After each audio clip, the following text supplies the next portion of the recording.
और दूसरी अवस्था होती है जब वो शरीर छोड़ देते हैं। सनातन धर्म में ऐसा माना जाता है और ऐसा सही में भी है कि आत्मा और शरीर दो चीजें मिलती हैं तो जन्म माना जाता है। दो चीजें जब अलग अलग हो जाती हैं उसको मृत्यु बोलते हैं। जब शरीर से आत्मा अलग हुई मतलब मृत्यु। जब आत्मा शरीर में आ गई, यदि कोई व्यक्ति मर गया तो कई बार ऐसा होता है कि आत्मा फिर वापस आ गई, फिर से जिंदा हो गया। तो जीवन का मतलब इतना ही है कि शरीर और आत्मा दो चीजें मिल गई तो जीवन, दो चीजें अलग हो गई तो मृत्यु। तो जब तक शरीर साथ में है, शरीर पास में है, तब तक जो किया जाता है, ध्यान से सुनना, जब तक शरीर है हमारे पूजनीय आदरणीय लोगों का, तब तक जो आप करेंगे वो भी श्राद्ध है।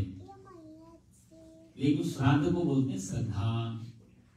तो जब तक जीवित है तब तक उनके प्रति श्रद्धा रखी जाए और श्रद्धा व्यक्त करनी पड़ती है। श्रद्धा से वैसे ही नहीं कि मैं उनके प्रति बहुत भाव रखता हूँ, बड़ा प्रेम, न पानी देता हूँ, न जल देता हूँ, न सेवा करता हूँ, न जो भी तन मन धन कुछ करे नहीं, तो वो श्रद्धा का कोई महत्व नहीं है। प्रेम श्रद्धा व्यक्त करने से उनका अर्थ निकलता है। तो श्रद्धा व्यक्त कैसे करेंगे? तो सेवा करके। तन मन धन जो भी भगवान ने हमें दिया, जो भी परिस्थिति, यदि तन पास में नहीं तो धन से।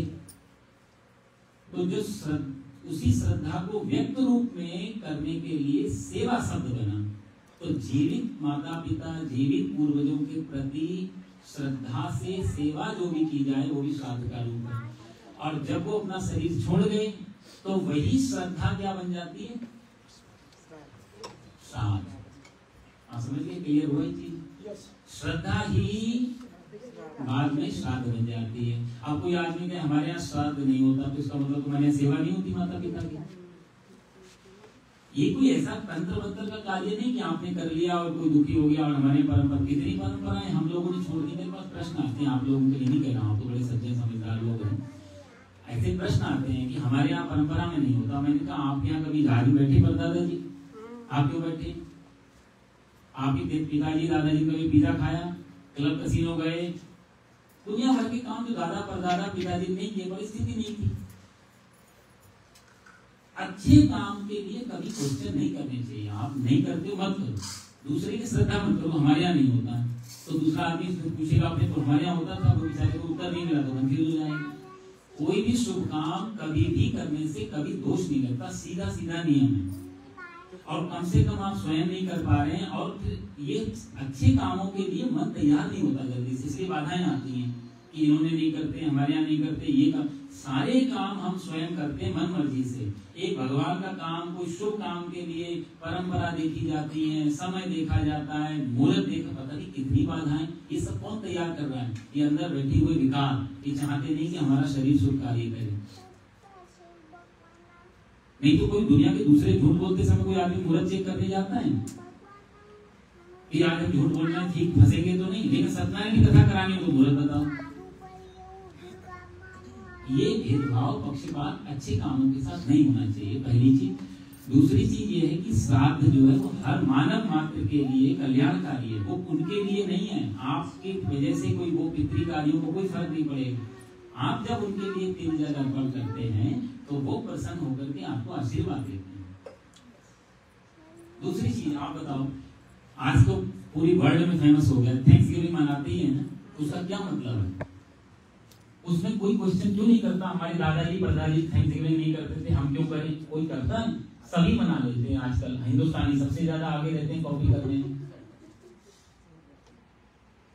हॉलोवीन, भूत प्रेतों, हमारे यहाँ बोलते हैं भूत पिशाच निकट नहीं आवे, और हम खुद ही लगाते हैं उनका त्योहार भी। घर पे देखता हूँ क्या भूत प्रेत पिशाच, कोई क्वेश्चन नहीं करता क्यों करना, कब शुरू हुई, किसने शुरू किया, कर ही देते हैं। तो जो थैंक्सगिविंग ही तो है ये श्राद्ध है, और क्या है? उनके यहाँ एक दिन का थैंक्सगिविंग है, हमारे यहाँ 16 दिन का थैंक्सगिविंग है। हमारे पिताजी, नाना जी, परदादा जी, परदादी, सबके लिए थैंक्सगिविंग है कि आपकी सबकी वजह से हम हैं, और जब तक ये शरीर है एटलीस्ट डीएनए तो आपका रहेगा हमारा, हम कैसे निकालेंगे उसको? जब तक मर ही नहीं जाएंगे तब तक उनके जो ऋण हैं उससे मुक्त नहीं हो सकते। उस ऋण को कैसे उतारें उस लोन को? तो थोड़ा थोड़ा करके जो साल में 16 श्राद्ध आते हैं, कम से कम तिल जल अर्पण करके तर्पण करो। यदि आप तर्पण नहीं कर सकते हैं तो श्राद्ध का मतलब पुष्पांजलि, कुछ अन्नदान, कुछ दूसरी चीजें, किसी की जरूरत की जो चीजें हैं वो दे दो कि हम उनके नाम। कम से कम यदि फल मिले, वो एक अलग टॉपिक है, वो अलग विज्ञान है कि कैसे मिलता है, क्यों मिलता है, क्या है, वो अलग स्वतंत्र पक्ष है, उतना समझाने का समय भी नहीं। लेकिन इतना तो है कि आपसे कुछ हम गलत नहीं करा रहे, हमारे शास्त्र कुछ भी मिसगाइड नहीं कर रहे हैं कि आपको यूज कर रहे हो और किसी कोई फायदा नहीं। इसके सबके पीछे विज्ञान। इसलिए श्राद्ध हर व्यक्ति को, जब माता पिता चले जाएं तब ये श्राद्ध क्रिया हर व्यक्ति को करनी चाहिए। जब तक वो जीवित हैं तब तक उनके प्रति श्रद्धा भाव, आदर पूर्वक जो सेवा कर सकते वो करो। जब वो चले गए तो साल की, जैसे 9 दिन हमारे माता जी के आ रहे हैं स्थल से, 9 दिन त्योहार हैं, ऐसे ही पितर लोगों के 16 दिन के त्योहार हैं। कई लोग पूछते हैं कब करें? 2-3 ऑप्शन होते हैं। पिताजी की तिथि जब आए तो माता जी और सारे पूर्वजों को एक साथ कर सकते हैं। नहीं परिस्थिति, अब देखो ये परिस्थिति के हिसाब से थोड़ा कॉम्प्रोमाइज करना पड़ता है। पिताजी की तिथि में आप ट्रेवल कर रहे हैं, परिस्थिति खराब है, नहीं कर सकते तो माता जी की तिथि में कम से कम सबका कर लो। माता जी की भी तिथि में समय नहीं है तो अंतिम ये अमावस्या जो आज है, अमाहल है, इस दिन सारे पितरों को श्राद्ध किया जा सकता है। तीनों ऑप्शन है। और जब तीनों में ही समय नहीं हो तो मैंने कहा जैसे हम लोगों को भूख लगती है, दाल चावल सब्जी रोटी खाने का नियम है, नहीं मिला तो सब्जी पिज्जा से भी काम चला लेते हैं, भूखे नहीं सोते कोई, तो कम से कम 16 दिन में तीनों ऑप्शन चले गए तो जिस दिन समय उस दिन कर लो। कभी भी कोई दोष, अच्छे काम में कभी दोष नहीं लगता है, सीधा सीधा करे। कभी वहम शंका नहीं करनी चाहिए। कुछ नियम ऐसे बनाए गए कि जैसे स्त्री आदियों को तर्पण कार्य वर्जित किया गया, नहीं करना चाहिए, उसके अपने कुछ कारण हैं, वो फिर भी स्वतंत्र रूप से आपको बता दूंगा उसके क्या कारण। वो प्रकृति का कोई हायरार्की नहीं है, कोई ऊंच नीच नहीं है। उनकी परिस्थिति देखते हुए, उनके शारीरिक विज्ञान को देखते हुए हमारे ऋषियों ने परंपरा बनाई कि कम से कम इनको तिल का तर्पण नहीं करना चाहिए। और तिल का तर्पण आदि जो है एक छोटी सी चीज मैं बता रहा हूँ, बाकी और भी बहुत सारे 3-4 कारण मेरे पास है क्यों नहीं करना चाहिए। आप अच्छी तरह समझ जाएंगे, संतुष्ट भी हो जाएंगे, लेकिन समय नहीं। इसका तर्पण तिल और तिल आदि का तर्पण हमेशा घर से बाहर होता था, बाग बगीचे, नदी किनारे, तीर्थ स्थानों में। पुराने समय में इतना ट्रांसपोर्टेशन नहीं था, इतना ज्यादा क्राउड नहीं था, एकांत अकेले यात्रा करनी पड़ती थी, लोग 2-2 दिन पहले से निकल जाते थे। महिलाओं को अकेले जाना पॉसिबल नहीं था, संभव नहीं था, अच्छा भी नहीं था, घर में बाल बच्चे, तो पुरुष लोग चले जाते थे तिल आदि देने के लिए। ये उनकी सुरक्षा, उनकी सुविधा को देखते हुए कुछ कारणों की वजह से ऋषियों ने महिलाओं को मना कर दिया। गर्भावस्था है और भी बहुत सारी चीजें हैं इसका स्थिर रहता है। तो पुरुष लोग, अच्छा महिला करे तो क्या करें? तो उनके लिए बोला कि आप पुष्पांजलि है, पाठ है, शांति पाठ है, शांति हवन है, गाय ग्रास है, कौवे की पंचबली है जिसमें स्वान बलि, काक बलि, गो बलि, पिपीलिका बलि, दिवाली, ये पंचबलियां हैं। 5 जगह 5 पूरी बनाओ, उसमें थोड़ा मीठा रखो, थोड़े काले तिल रखो, और सबके नाम से हमारे जो भी पूर्वज हैं उन सबके नाम से हम आपको अर्पण कर रहे हैं सब। तो ये सारा व्यवस्था पूरी बनाई गई सबके लिए। कोई ये नहीं कह सकता कि हम वो है नहीं तो हम नहीं करेंगे। सबके लिए व्यवस्था है, सबके लिए अलग अलग, जैसे यहाँ जाते हैं अलग अलग रॉ होती है, अलग अलग, वो मेल का अलग है, बल्कि मेल का अलग है, अलग चीजों की व्यवस्था है, कपड़े अलग हैं, भाषा अलग है, कंठ अलग है, बोलचाल अलग है। ऐसी व्यवस्था की दृष्टि से भी सब चीजें अलग अलग की गई, प्रकृति ने की है, और उस प्रकृति के नियम को ऋषियों ने देखा और फिर उसको ऐसा नियम बनाया गया। तो इसलिए जिन लोगों का जो भी पूर्वज नहीं है उनको श्रद्धा पूर्वक कुछ भी करने का नाम श्राद्ध बन जाता है। रूट वर्ड जो है वो है श्रद्धा। इसलिए ये भूल जाना चाहिए कि हम ब्राह्मण को खिला रहे हैं, किसको? सीधा था कि हमारे पूर्वज, आप नहीं होते तो हम नहीं होते, एक निश्चित बात थी। आप हैं इसलिए हम हैं, आपको हम सीधे सीधे तो कुछ पहुंचा नहीं सकते हैं, तो कम से कम इन लोगों के रूप में हम आपको थैंक यू बोल रहे हैं, आपका बहुत बहुत। कितनी मीठी श्रद्धा है, कितना अच्छा भाव है भारतीय संस्कृति का। एक कहानी में हमेशा श्राद्ध में कहता हूँ, 2 मिनट की कहानी फिर हम शुरू करेंगे। औरंगजेब ने अपने बाप शाहजहां को आगरा किले में कैद कर लिया, आप सब लोग जानते हैं, इतिहास की बात है। शाहजहां को कैद कर लिया था, और मार इसलिए नहीं सकता, प्रजा में अराजकता फैल जाएगी, लोग उसके खिलाफ हो जाएंगे। तो जेल में डाल के उतना सा भोजन, थोड़ा सा पानी देता था, इससे ज्यादा नहीं। ये सिर्फ जिंदा रह पाए, ये ना हो कि हमने मार दिया और जल्दी से जल्दी ये जी। गर्मियों के दिन था, आगरा की तपती धूप, शाहजहां ने सैनिकों से बोला कि अपने मेरे बेटे से बोलो कम से कम पानी तो बढ़ा दे, भोजन नहीं बढ़ाए तो जल बढ़ा दे, गर्मी इतनी पड़ती, इतने पानी से गुजारा नहीं होता। सैनिकों ने जाके बोला, औरंगजेब सूचना मिली तो उसने तुरंत उनसे कह दिया शाहजहां से कि ये पानी सिर्फ तुम्हें जिंदा रखने के लिए दिया जा रहा है, प्यास बुझाने के लिए नहीं। इसने भी जितने भी इतने में काम चलाओ पूरा, इससे ज्यादा जल नहीं बढ़ेगा। शाहजहां बोला, बेटा एक बार जरा तो देख ले, जिन लोगों के ऊपर हम राज्य कर रहे हैं, जिनके ऊपर हम शासन कर रहे हैं, वो देश, तू जिंदा बाप को एक लोटा जल बढ़ा के राजी नहीं है। ये वो संस्कृति है, ये वो देश है जो 3-3 पीढ़ियों को मरने के बाद भी तर्पण के रूप में जल देता है। धन्य है वैसी भारत संस्कृति। और इसकी पकड़ शाहजहां तो कभी भी था, उसने फारसी में वो लाइनें लिखी, मेरे को याद नहीं, उसके स्टेटमेंट से नहीं है। भारतीय संस्कृति है, इसलिए यहाँ पर कोई भी जिज्ञासा से प्रश्न करने का स्वतंत्र अधिकार है, लेकिन आर्ग्यूमेंट्स का बिल्कुल अधिकार नहीं। उत्तर की कोई जगह नहीं, आप करो या मत करो, कम से कम दूसरे की श्रद्धा को आहत मत करो, दूसरों को भ्रमित मत करो, कोई प्रश्न जरूर पूछो। इसलिए बहुत सारा श्राद्ध का बहुत बड़ा विज्ञान है।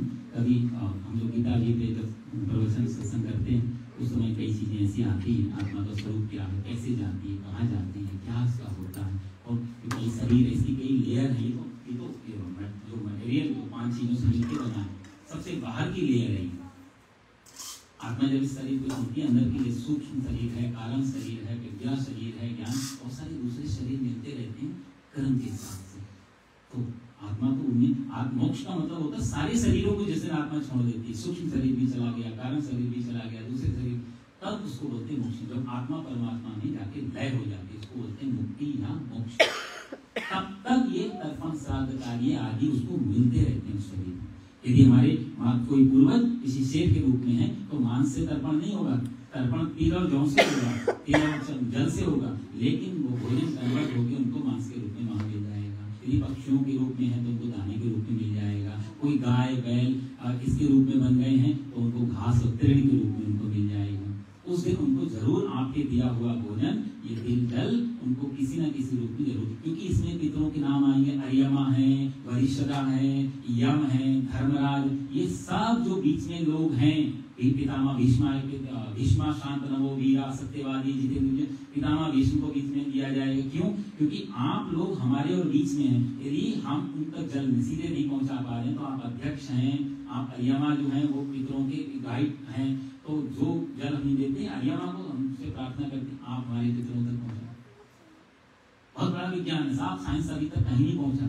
इतने एक क्वेश्चन सॉल्व करने जाता 1000 नए क्वेश्चन निकल आते हैं। तो ये सारी चीजें जो हैं वो सब कोई न पितर लोग, देव लोग, यम लोग, नाग लोग, गंधर्व लोग, यक्ष, पता नहीं कितने लोग हैं ऊपर, साथ जगह कोई ना कोई हमारे लाखों शरीर, लाखों वर्षों से लाखों जन्म हो चुके हैं, इतने संबंध, ये सब बहुत बड़ा विज्ञान है। इसलिए चुपचाप से इन 16 दिनों में जैसे संभव हो, जितना संभव हो, थोड़ा सा श्राद्ध कर लेना चाहिए, आपका परिवार का कल्याण होगा उसमें, कोई इसमें हो नहीं। दूसरी चीज, देव कार्य, महर्षि कल्पात्री महाराज कहते थे एक बार के लिए सत्यनारायण करना भूल जाओ, नवरात्रों में दुर्गा पूजा भूल जाओ। दूसरे देव कार्य एक बार के लिए आप स्किप भी कर दो, पितृ कार्य स्किप नहीं करने चाहिए, क्योंकि देव दोष यदि है लगा हुआ तो देव दोष मिट सकता है। भूत प्रेत बाधा है, हनुमान जी निवारण कर देंगे।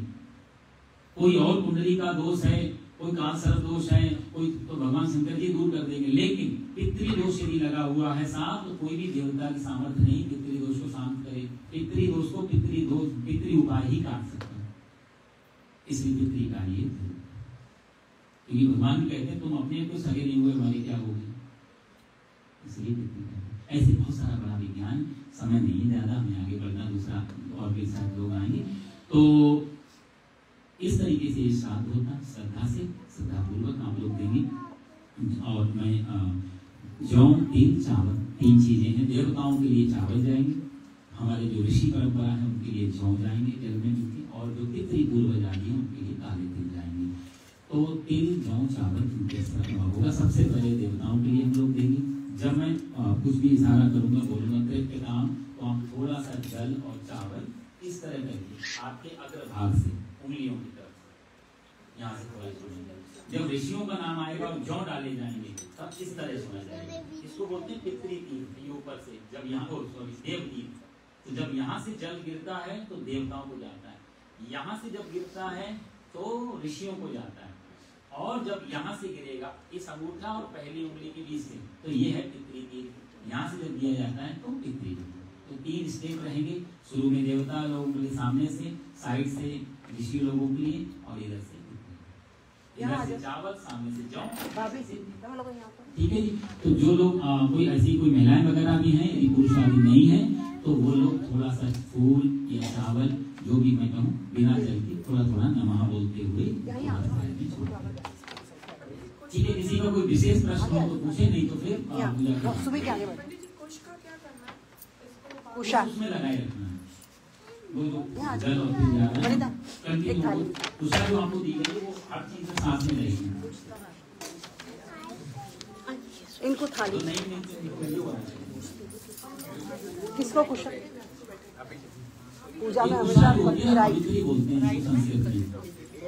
तो भोजन में या किसी चीज में कोई दोष हो रहा है, जैसे ग्रहण आदि लगते हैं घरों में, सूर्य ग्रहण है, चंद्र ग्रहण है, भोजन पका के रखा हुआ है, परिस्थितियां बदल गई तो बना के रखा है और ग्रहण बीच में जा रहा है, तो कहते हैं भोजन के पास कुशा को रख देने से ग्रहण का दोष उसमें नहीं होता है, इसे कुशा के रखने।